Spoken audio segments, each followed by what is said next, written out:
¿Cuáles pueden ser los intereses de BlackRock en México? Aquí en Macro y Micro te lo explico. Bienvenido, bienvenida a esta, tu videocolumna para el canal de Jesús Escobar Tobar, Macro y Micro. Yo soy Pedro Iniesta y espero que te encuentres de maravilla. El día de hoy toca hablar sobre el elefante blanco en la habitación, que es BlackRock, este fondo multibillonario que tiene intereses en gran parte del globo, incluyendo por supuesto nuestro país. Y es que el pasado 7 de abril, la presidenta Claudia Sheinbaum Pardo mantuvo una reunión con Larry Fink, CEO de BlackRock, que en México mantiene intereses directos e indirectos en distintos rubros de nuestra economía, lo que incluye la energía, la minería y la construcción. En palabras de la presidenta, BlackRock tiene inversiones en el puerto de Manzanillo a través de estos contratos de obra pública que pues terminan beneficiando a algunas empresas que brindan el servicio de la construcción, entre otros muchos servicios. Además, también tienen plantas de energía eléctrica que ya eran consideradas privadas y que mantienen contratos de producción independiente. Algunas de ellas, entiendo, formaban parte del círculo de Iberdrola, esta empresa privada que mantenía mucho interés en la reforma energética de Enrique Peña Nieto, así como de otras regulaciones alrededor del mundo. Además, según la presidenta, hablaron también de proyectos mixtos, estos proyectos precisamente de inversión público-privada, que se están desarrollando en el país, así como de la digitalización de la economía, que es otro punto que puede tener su propio capítulo. Pero a ver, vamos a platicar sobre BlackRock. BlackRock es un fondo de inversión creado en 1988 que mantiene intereses en empresas alrededor de todo el mundo a través del financiamiento de megaproyectos públicos y privados, así como de tener acciones dentro de estas empresas. Se calcula que al menos tendrían la gestión de unos 12.5 billones de dólares alrededor de todo el mundo, distribuidos en distintas empresas globales. Algunas de estas empresas serían Apple, Microsoft, Amazon, Nvidia, Alphabet, Meta Platform, es decir, Meta, Facebook, Instagram, WhatsApp, JP Morgan Chase, Johnson & Johnson, Visa, Procter & Gamble, Walmart, Mastercard, United Health Group, Coca-Cola Company, Merck & Co. y finalmente Pfizer. Además de muchas otras. Estas son solo algunas de las más importantes. Llama la atención que en varias de estas empresas pues son en realidad competidoras, ¿no? Por ejemplo, Johnson & Johnson y Pfizer son competidoras, o también Mastercard y Visa son competidoras. Sin embargo, pues BlackRock tiene intereses en ambas, lo que pues según muchos especialistas señalarían como un conflicto de interés. La forma en la que han incrementado tanto su capacidad financiera en algunas décadas ha sido en parte a lo eficiente que es Larry Fink y su equipo para encontrar fuentes de financiamiento por un lado y por otro proyectos redituables. Además, para ello pues se basan en el sistema electrónico creado por el mismo Larry Fink, que lleva por nombre Aladdin, que es un acrónimo de Assets, Liability, Debt and Derivative Investment Networks, es decir, ganancias, confiabilidad, deuda y redes de inversión derivada.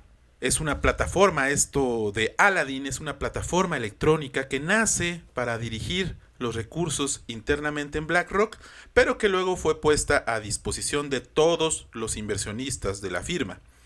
Funge finalmente como una poderosa herramienta para invertir, brindando los servicios que incluye, además de ser intermediario digital de todas estas operaciones, que son trillones y trillones de dólares, hasta análisis de riesgo y uso de inteligencia artificial con la finalidad de hacer modelos de simulación. En apariencia, Larry Fink es un señor cool cuyo fondo de inversión ha tenido mucho interés en que se hable abiertamente de una agenda empresarial que tome en cuenta el medio ambiente, la gobernanza y la justicia social o factores sociales. No obstante, en la práctica, BlackRock termina siendo la forma más avanzada de administrar capital, lo que pues lo lleva a tener responsabilidad sobre gran parte de las empresas más exitosas y al mismo tiempo más dañinas para el planeta, como lo son telecomunicaciones, ¿no? Sabemos que las telecomunicaciones, además de ser una herramienta ideológica muy poderosa, como lo hemos visto con el tema del avance de la ultraderecha global, pues también requieren de la explotación de recursos en todo el mundo, principalmente en el llamado tercer mundo, África y América Latina, pues cuyas repercusiones son sumamente lamentables tanto para el medio ambiente como para la población, las poblaciones a las que afectan. Además de esta imagen pública, pues BlackRock no suele adquirir funciones que lo puedan vincular abiertamente con la toma de decisión de las grandes empresas, ¿no? A pesar que muchas de estas tienen lugares en la junta de decisiones, en la junta ejecutiva, sin embargo, pues no siempre se le puede vincular a las acciones que finalmente tienen las repercusiones más dañinas en nuestro planeta, ¿no?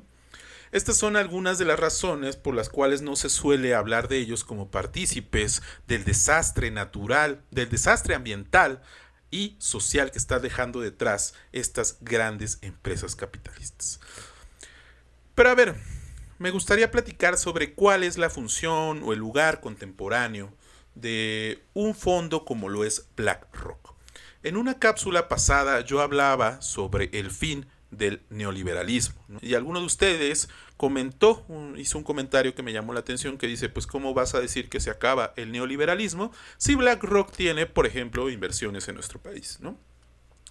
Y me parece que no es una mala crítica, sin embargo, yo pensaría que el neoliberalismo no necesariamente implica la caída del capital financiero como lo conocemos, ni tampoco implica necesariamente la caída del capital en general, ¿no? O sea, una cosa es el modelo económico, el neoliberalismo, el keynesianismo, la sustitución de importaciones, y otra cosa, pues es el sistema económico que es el capitalismo, ¿no? Entonces, yo sí veo que se acaba el neoliberalismo, pero no necesariamente las formas de organización social y económica que vienen van a ser mejores. De hecho, en muchos lugares van a ser aún peor, como lo podemos estar constatando en las últimas semanas.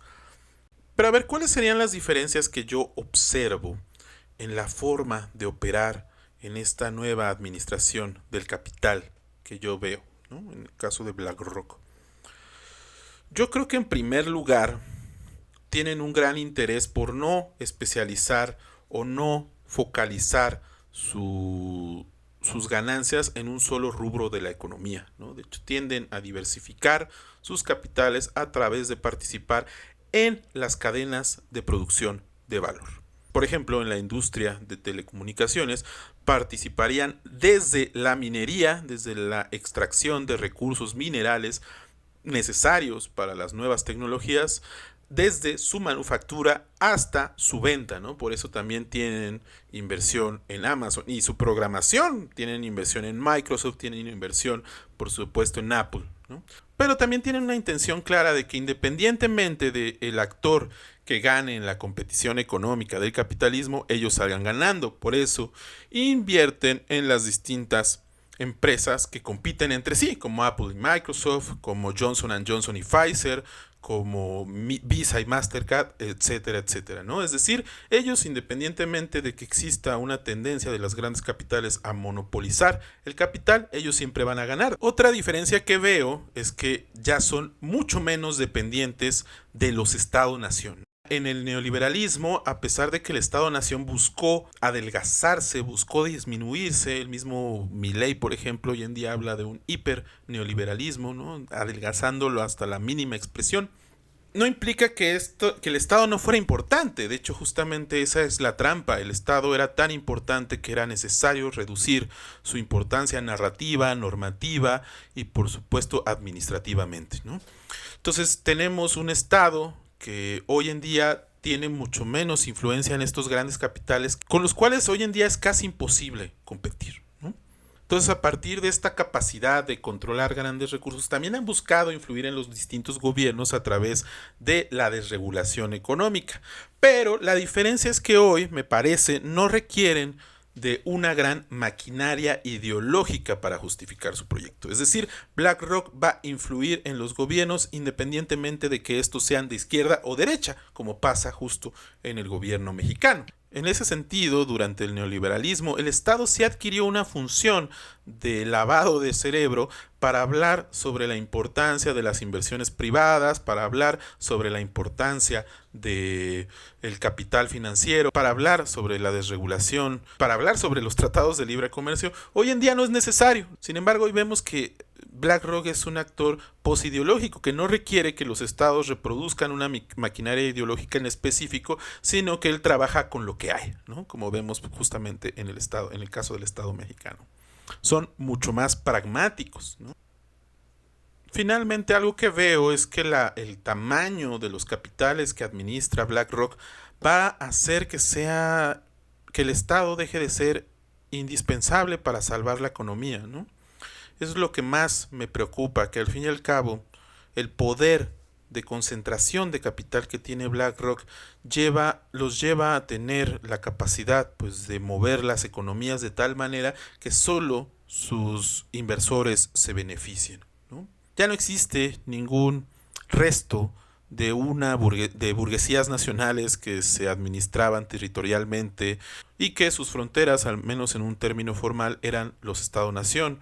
Hoy en día pues son capitales que básicamente pueden escapar de un lugar a otro sin necesidad de vincularse a ningún proyecto político, a ningún gobierno, etcétera, etcétera. No por nada, BlackRock tiene grandes inversiones con el principal adversario, con el principal rival económico de Estados Unidos, que es China. BlackRock rebasa esa competencia entre empresas para poder superar la misma competencia entre países, entre naciones, y aún así salir librado. Ahora bien, ¿cuál es la relación entre este fin del neoliberalismo que yo observo y la otra élite política muy evidente que la representan los proyectos de ultraderecha, como el de Donald Trump y sus tecnobros, ¿no? Pienso que muchos hablan del péndulo de la historia para explicar que vayamos de izquierda a derecha, pero yo lo veo más bien como ciclos, ¿no? Donde determinadas formas de ver el mundo entran en crisis, determinadas formas de ver el mundo que son preponderantes en una época entran en crisis. Sobre todo luego de la desilusión y el incumplimiento de promesas o de una vida mejor por dichas visiones del mundo. En este momento, la visión del mundo que lleva un rato en crisis y que no vamos a poder sustituir rápidamente es la democracia liberal como la conocemos hoy en día, y a nivel internacional su corolario, que es el multilateralismo. Ya hemos hablado varias veces sobre este punto del multilateralismo. Me gustaría hablar un poco más sobre la democracia liberal. Por eso, las ideas como la meritocracia, la simulación política liberal, la competencia abierta, todo eso son narrativas que ya se han caído, ya nadie cree en la competición abierta. Sabemos que los factores políticos, el control político es necesario para triunfar en los negocios. Además, pues en esta caída de la simulación política liberal que yo le llamo, el Estado empieza a tomar posturas, ¿no? Anteriormente todos los neoliberales pues eran bastante tibios a la hora de tomar posturas. Le preguntaban, no, pues ¿cuál es su postura frente al gran capital de tal empresa? No, nosotros vamos a trabajar por la gente, nosotros vamos a trabajar por todos. O sea, al fin y al cabo, en estos universales, en estas ideas, en estos valores universales que hay detrás de la democracia liberal, pues muchos de los neoliberales se seguían justificando y seguían legitimando su existencia, ¿no? Sin embargo, en los estados contemporáneos, la población de todo el mundo exige muchas veces más claridad política, ¿no? Por ejemplo, hoy en día la ultraderecha, para seguir eligiendo a sus mandatarios, exige que estos se pronuncien en contra de la llamada agenda woke, de la llamada agenda de la diversidad sexual, el feminismo y las distintas formas de explotación alrededor del mundo, ¿no? Entonces, la agenda de la derecha, de la ultraderecha naciente, con Donald Trump, Milley, etcétera, etcétera, han exigido pues que estos actores se pronuncien en contra de la agenda woke, ¿no? Pero también otras formas de tomar postura desde el Estado, ¿no? Me parece que la cuarta transformación, que toma postura a favor de los pobres, al menos en materia narrativa, es también una nueva forma de operar del Estado mexicano, al menos a nivel discursivo. La discusión sobre si primero sí son los pobres o no es otra, pero por lo menos a nivel discursivo toma postura por un sector social. Ahora, no quiero comparar la Cuarta Transformación con el proyecto político de Donald Trump. Me parece que la Cuarta Transformación, con todo y sus contradicciones, sí permanece en un espectro de izquierda.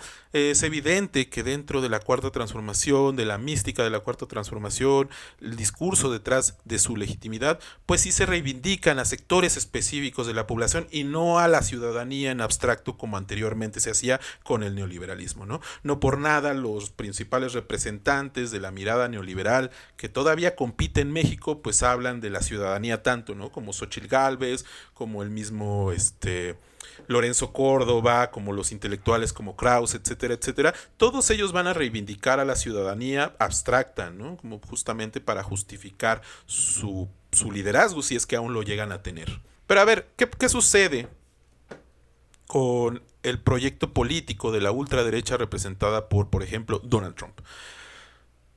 El proyecto político de Donald Trump, con Pete Hegseth, con Marco Rubio, con Caroline Leavitt y todos sus secuaces que están ahí en la Casa Blanca, pues todos retoman una mirada cínica sobre esta caída de las grandes mentiras del liberalismo, ¿no?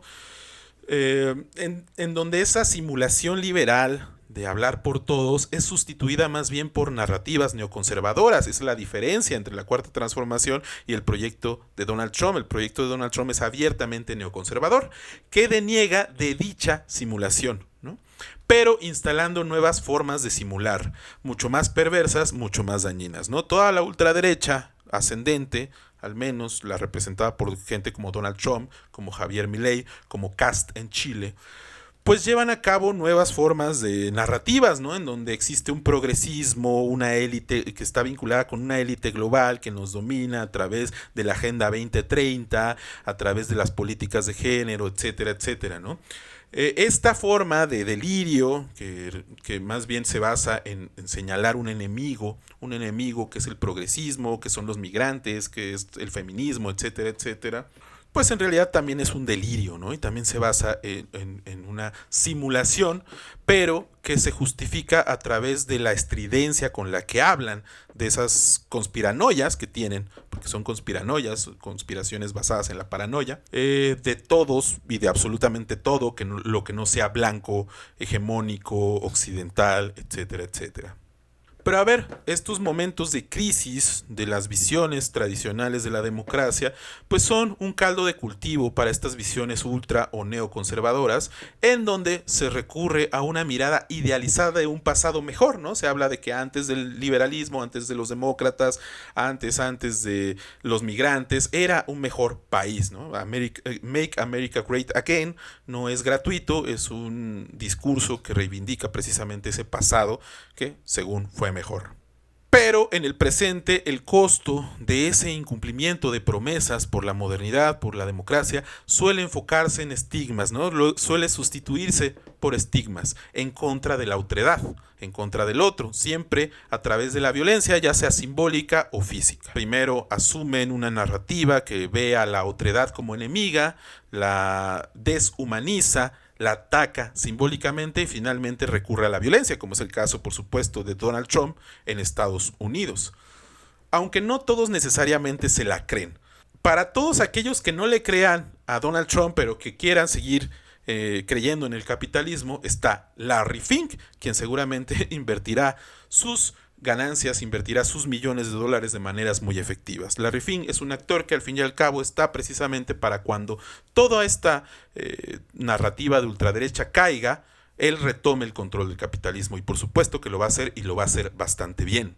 El problema que yo veo es que los gobiernos de lugares tan gigantescos, con estados tan pesados como es el mexicano, requieren necesariamente de megaproyectos que en realidad ya son incosteables por una gran mayoría de las burguesías nacionales, así como por los estados mismos, ¿no? Son difíciles de financiar. Por eso, la concentración de capitales de gente como Larry Fink le da ventaja competitiva frente a otros actores que quieran asumir la construcción de este tipo de megaproyectos, ¿no? Hay otro actor que es muy importante en la competición por este tipo de proyectos, que son las Fuerzas Armadas en todo el mundo. Esto no es algo mexicano.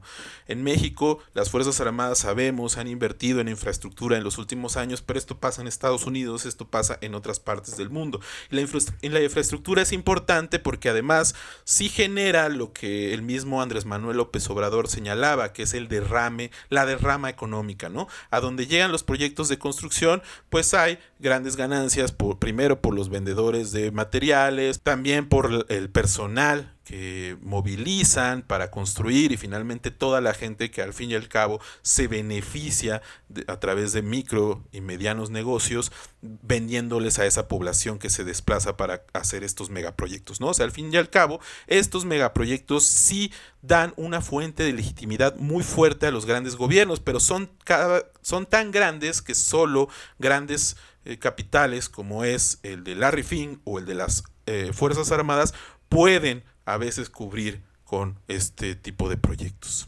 Y eso es lo que hace tan dependientes a gobiernos como el de la doctora Claudia Sheinbaum Pardo y otros tantos del mundo. Al fin y al cabo, para seguir replicando la narrativa de los megaproyectos, son necesarios los financiamientos de esta magnitud como el de Larry Fink y BlackRock. Ahora yo veo que pues en esta época de transición hacia un nuevo modelo económico que ya no es el neoliberalismo, repito, se habla muchas veces de post-neoliberalismo, no quiero jugar tanto a la futurología, solo quiero empezar a hablar de los patrones que observo en este momento. Y yo observo que existen dos formas de administrar este capital que están compitiendo en este momento, que están compitiendo. No quiere decir que las grandes burguesías compitan entre sí, a veces sí lo hacen y a veces son capaces de matarse porque muchas de estas son en realidad perversas y no le tienen ninguna lealtad a nadie, ni siquiera a sus compañeros de clase. Sin embargo, sí observo que las formas de administrar los grandes capitales también están en juego y ahorita vamos a ver por qué. A ver, pero ¿cuáles son estas dos formas que están compitiendo en la actualidad mientras el neoliberalismo se cae? Por un lado, veo a una élite estadounidense principalmente que se pretende nacional. Alguna de estas sintiéndose ya desplazada, como es el caso del mismo Donald Trump, ¿no? Donald Trump es un empresario que seguramente, debido a sus grandes fracasos económicos, se ha sentido desplazado. Pienso también en gente como Ricardo Salinas Pliego, ¿no? Y ellos controlan determinados aspectos muy específicos de la producción o de la venta de servicios y de la economía nacional en general. Ellos se aferran a estos recursos ante un capital global que les compite, ¿no? Y la forma en la que se aferran muchas veces es recurriendo al Estado, es recurriendo a tomar el poder para finalmente imponerse mediante la violencia, ya sea simbólica o física en ambos casos, y mantener sus capitales, ¿no? Es el caso de Trump, pero también es el caso de Elon Musk, es el caso de los llamados tecnobros. Coincide que son CEOs muy visibles, Steve Jobs, Bill Gates y después Elon Musk, Zuckerberg, construyeron una imagen cuya legitimidad se basaba en un supuesto genio de estos empresarios, pero siempre en las caras visibles de las empresas, ¿no? O sea, Steve Jobs ya sabemos que incluso sacaba sus biografías, que la gente hablaba de Steve Jobs como si fuera el mayor genio de la historia, ¿no? O sea, al fin y al cabo tenemos una burguesía internacional, gringa o vinculada con Estados Unidos y la comunidad occidental angloparlante, que tiene una necesidad de ser vista como ya sea el más genio del mundo, el mejor genio del mundo o el salvador del mundo, como el caso de Bill Gates, ¿no? que lleva a cabo pues una labor altruista permanente. Pero cuando estos actores, debido al avance de esta forma de gestión transnacional del capital, que representa BlackRock, cuando estos actores entran en crisis, pues terminan manifestándola también a través de su mismo proyecto político que lo representa sin lugar a dudas Donald Trump y que se llena de narcisismo, grandiosidad y megalomanía, ¿no? O sea, el caso de Donald Trump responde pues a la necesidad de una burguesía que se ve desplazada por estos grandes capitales, que a pesar de no perder sus ganancias, sí terminan perdiendo influencia dentro de sus industrias, ya que los que tienen mayores capacidades de decisión son estos grandes fondos de inversores. Por el otro lado, pues está esta élite que se pretende global, que no le teme al globalismo, que no le teme a no estar arraigado a ningún territorio, que busca imponer sus formas de regular y administrar el poder mediante el convencimiento y la imagen pública de bajo perfil. Larry Fink quiere mantener su imagen de bajo perfil y finalmente tiene un interés muy muy claro por ser visto como una persona que se interesa en los temas sociales, en el medio ambiente, etcétera, etcétera. Pero al mismo tiempo se convierte en el líder de una élite global que concentra cada vez más decisiones sobre estos recursos, lo que los hace sumamente poderosos.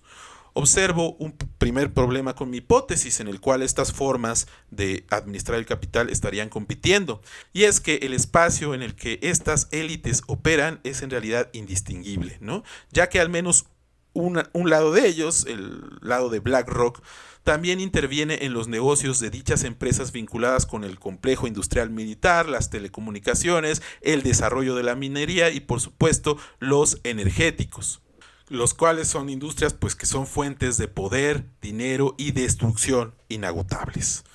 Las empresas armamentísticas en donde tendría influencia BlackRock a través de sus inversiones sería Lockheed Martin, que son fabricantes de armas, Northrop Grumman, gigante aeroespacial y de defensa en el que BlackRock posee una participación relevante, RTX Corporation, anteriormente Raytheon, fabricante de sistemas de misiles y tecnologías de defensa, Boeing, quien es un fabricante de aviones comerciales, también es uno de los mayores contratistas de defensa en Estados Unidos, General Dynamics, fabricante de sistemas de combate y tecnología militar, y Elbit Systems, empresa proveedora clave de tecnología para el ejército israelí. Entonces tenemos esta burguesía representada por un lado por Donald Trump y por los llamados tecnobros, que tienen una gran necesidad de ser vistos, ¿no? Que tienen una necesidad de verse como las cabezas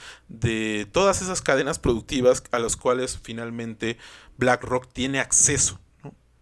Y por el otro lado tenemos a Larry Fink, el CEO de BlackRock, quien en realidad mantiene un bajo perfil y que busca influir a través del poder blando, como muchas veces se llama, a los distintos países del mundo, mientras Donald Trump tiene claramente una visión en la cual su papel como policía del mundo debe ser cobrado. Larry Fink pues en realidad no le interesa esa influencia armada directa, ¿no? Le interesa tener influencia en los capitales armados, que son dos cosas diferentes, ¿no? Entonces me parece ahí que justo esta forma de operar del capital financiero va a ser la que prevalecerá frente a la caída del modelo de ultraderecha representado por Donald Trump, que me parece que aunque sí responde a una gran parte de las demandas de la población, pues tiene una caducidad y es muy próxima.